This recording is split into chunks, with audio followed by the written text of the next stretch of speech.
കർഷകദ്രോഹ നടപടികളുമായി മോദി സർക്കാർ. നെല്ലിനും ഗോതമ്പിനും കേന്ദ്ര സർക്കാർ നിശ്ചയിച്ച മിനിമം താങ്ങുവിലയ്ക്ക് പുറമെ സംസ്ഥാനങ്ങൾ ലഭ്യമാക്കുന്ന അധിക സാമ്പത്തിക സഹായം പിൻവലിക്കുവാൻ കേന്ദ്രം സംസ്ഥാനങ്ങളോട് ആവശ്യപ്പെട്ടു.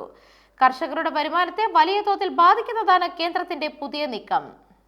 ജോൺ ബ്രിട്ടാസ് എം പി രാജ്യസഭയിൽ ഉന്നയിച്ച ചോദ്യത്തിന് കൃഷി കാർഷിക ക്ഷേമ മന്ത്രാലയം നൽകിയ മറുപടിയിലാണ് സാമ്പത്തിക സഹായം നിർത്താൻ സംസ്ഥാനങ്ങളോട് ആവശ്യപ്പെട്ടുകൊണ്ട് ധനകാര്യ മന്ത്രാലയത്തിലെ ചിലവ് വകുപ്പ് സെക്രട്ടറി ചീഫ് സെക്രട്ടറിമാർക്ക് 2026 ജനുവരി 9 കത്തയച്ചതായി സമ്മതിച്ചത്.